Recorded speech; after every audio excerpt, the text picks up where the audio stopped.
This Halloween was a really great time for some interesting horror games, and Signalis was definitely one of the best ones we had a chance to play, managing to both recapture a lot of the charm of survival horror, but not without bringing back some of the frustrations that go with it.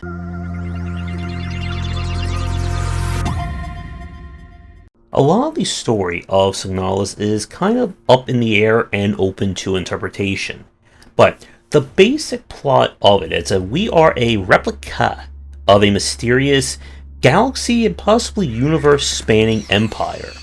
All the major workers and people in it are basically replicas. They take the memory and download of someone's personality and are then used that as a template and sent out to do work all over.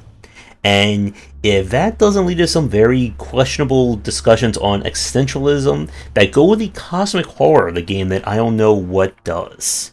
But we are exploring some facilities looking for a mysterious person, and unfortunately, a strange disease has taken over, turning the replicas into feral monsters, and we are going to have to try and figure out just what is happening here. As you can tell by the footage, this is certainly old school survival horror.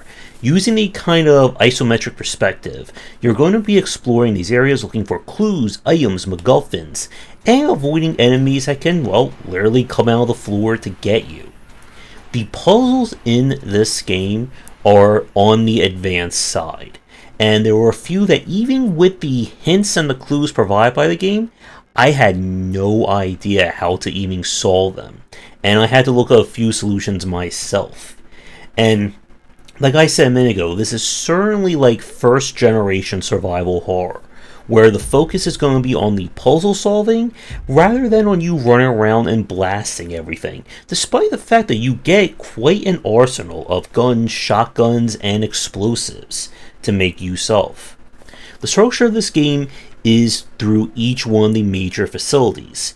Each section has its own puzzles, items, and so on, and it's going to be up to you to find them, and once you solve it, you'll move on to the next, and there are plenty of point of no returns here. The enemies follow basic cycles, and they'll move around on their own, with or without you. While you can certainly shoot them and kick them while they're down, there is only one way to permanently get rid of them, and that is through fire. And if you take too long in each area, enemies may start to stand right back up. Now, because of this, stealth is a major point of Signalis. Enemies are more likely to hear you if you're running, as well as if you turn on any light sources as well. With that said, I played this on survival horror difficulty, and that was certainly a challenge. And I'm trying to show as many nondescript areas of the game as I can, just to avoid any major spoilers. But when you're playing this on the higher difficulty, you really need to pay attention to stealth and figure out which enemies you really want to end up killing. Now, as a survival horror fan, this game definitely checks off all the right boxes for me. But it also brings back several annoying features of old school survival horror that I was hoping would kind of been left in the past. So we're going to talk about that in a minute. In terms of the presentation and theme, the game is incredibly well done. There are a lot of very stylized cutscenes. The game goes into first person for a lot of puzzle solutions and exploration, and it does add a very noticeable sense of style that I think is often lacking in indie horror today. Now, I think with that said, we're going to take a quick break, and when we come back, I want to talk more about some of the issues with this game and where Signalis ends up being more painful rather than fearful. And if you're interested in more of my thoughts on design, then be sure to check out my game design books. For entry-level students, we have 20 Essential Games to Study, and then the Game Design Deep Dive series that takes an extensive look at different genres, with more coming soon. Signalis certainly brings a lot of the charm of old school survival horror, but it does also bring some of the annoyances that come with it. One of the most annoying aspects that kind of persists throughout the entire game is the inventory limit.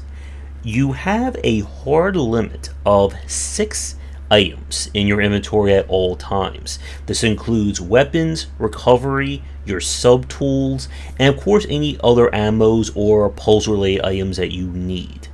And the problem is that instead of creating a sense of interesting choices or decision making, it just really leads to padding the game out. If I want to equip a weapon, have some ammo, and one sub-tool ready, that's half my inventory gone. And as with a lot of survival horror games, you're not going to know what you need until it is too late and you have to go back to one of the few save points. And a lot of your first run of this game is going to be you ferrying items from their location back to a save point and rinse and repeat for each of the rooms. And if you're playing this on the highest difficulty, it does kind of become a necessity in order to have enough resources to get through each area. Enemies hit very hard, and they can certainly take a lot of damage as well.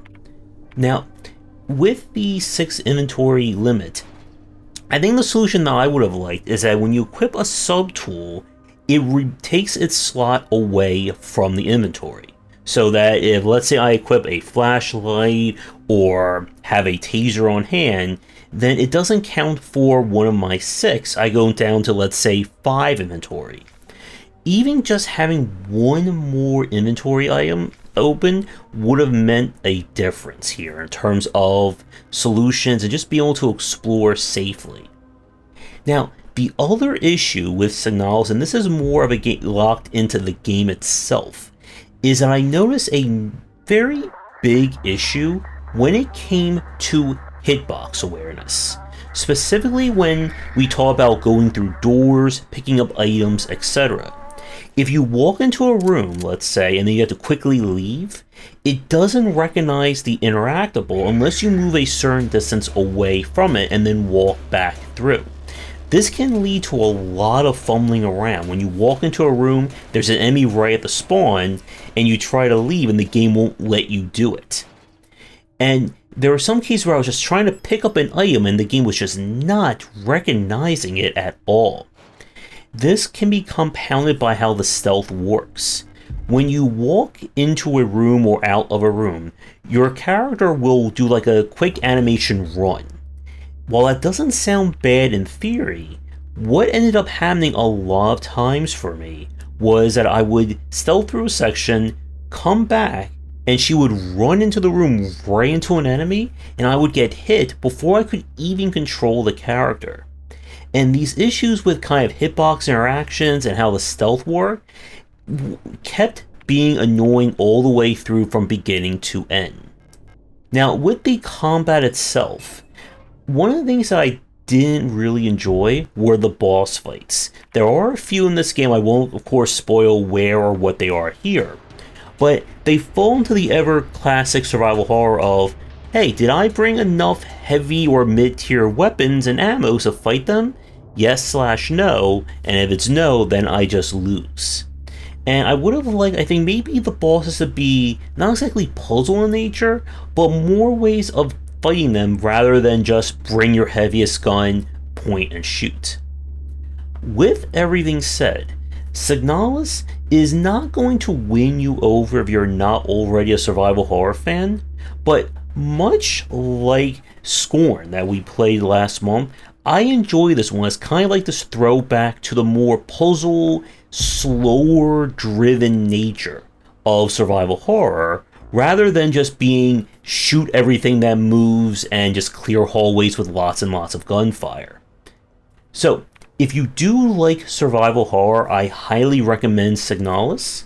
But again, if you are someone who's not a fan of puzzle solving, then this one may not be the best game for you. But I do hope we see more from the studio and see, I think, a little bit more of like this more existential horror rather than just blood, guts, and gore. So, thank you so much for tuning in. Be sure to do all the liking, subscribing, and commenting. Check out the Discord and Patreon link down below and come back for discussions on game design here and on game wisdom, where I examine the art and science of games.